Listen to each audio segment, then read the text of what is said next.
না, আমি বলছি ওনাদের সুযোগ ছিল, ওনারা সেইটুক সুযোগটা কাজে লাগাইতে পারলেন না।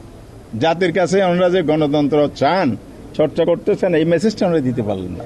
এখন তো সংবিধান চেঞ্জ হয়নি অথবা কোনো অধ্যাদেশ জারি হয়নি, দুইটা হবে, হয়তো পার্লামেন্টের সংস্কার অধিবেশন ডেকে পুরা সংস্কার করতে হবে।